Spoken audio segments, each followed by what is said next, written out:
Hey everyone, welcome back to this week's video. So this week's video is going to be about how to breed and keep tangerine tiger shrimp. So this was suggested by one of the members. So in this video I'm going to go through what water parameters I keep tangerine tigers in, what food I give them, what tank setup I do and how I care for them.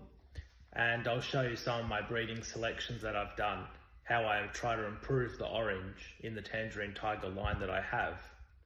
So if you keep watching the video, I'll go through all this and hopefully help you how to keep tangerine tigers. Tangerine tigers are a pretty versatile tiger. I've kept them both in B parameters on soil and in neo parameters. I find in B parameters they do a little bit better than neo parameters, but both work. I've had a success in both and I still keep them in both types. So with the lower pH, I try and aim for that around that 6.5, and then the higher pH around that 7 to 7.45 range. In the lower pH, I'd lower the TDS, and in the higher pH, my TDS goes up to about 220. I find if you keep it consistent, that's what tangerine tigers really like a lot more. So keeping it consistent week to week, I find they respond really well. So from water wise, if you're going to keep them in neo water, then keep them in neo water. If you're going to keep them in caridina water, then keep them in caridina water. Don't mix and match the water. Just sort of keep it in one stream of water and then leave it like that. That's my biggest tip.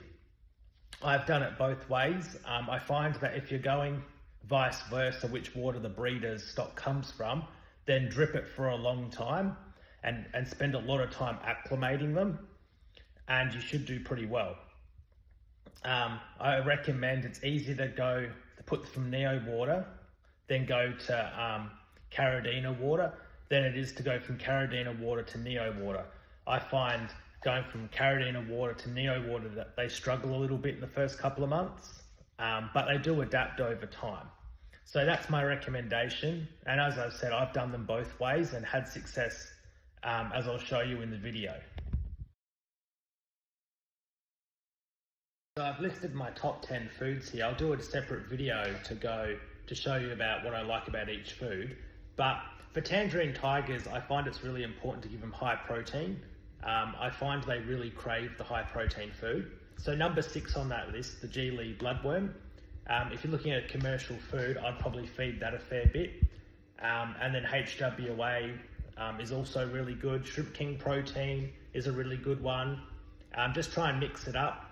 I feed CSA complete food myself, but if you're after a commercial food, those options on that list are a really good food. And just make sure you're feeding protein, because the tangerine tigers, I think, really need that for good saddle formation.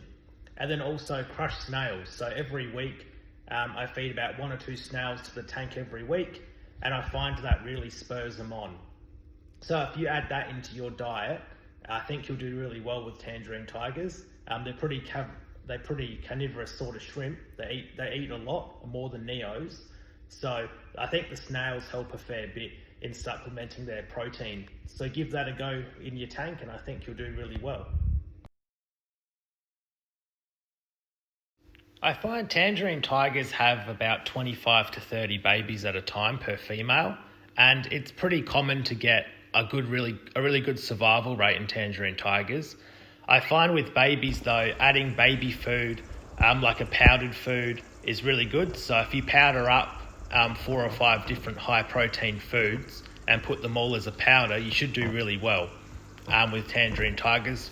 I sort of do baby food every couple of days, and they go really well. You just got to really keep on top of the protein. I find that's the big key element with tangerine tigers, and you should have good success.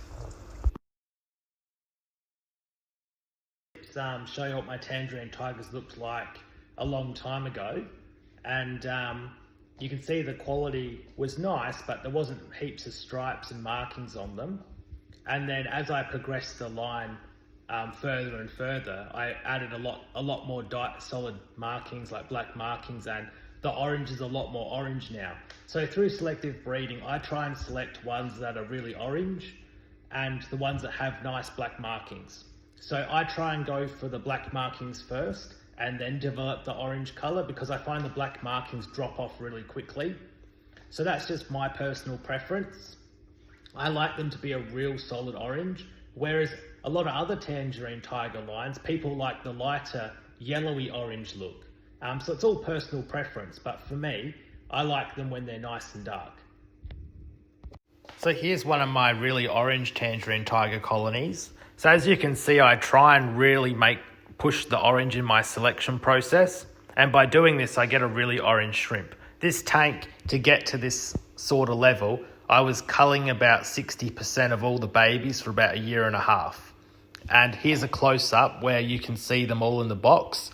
They're really, really orange, and some people think they're too orange, but that's what I personally like. So as I always say, if you like it, you might as well breed it.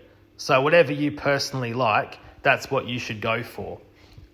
So for me, I really like a super orange tangerine tiger, so I've been breeding them really orange. Hopefully you got some use out of today's video, and yeah, if you liked the video, give it a thumbs up, and if you want to subscribe to the channel, that'd be appreciated.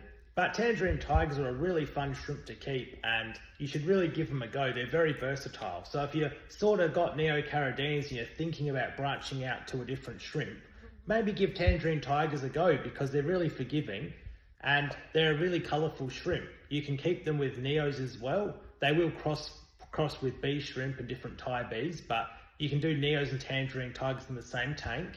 And if you're limited on space, they're a good shrimp you can combo together. So I'd definitely consider them if you're thinking of branching out to something a bit different. Hopefully that's helped, and I'll catch you in the next video. See ya.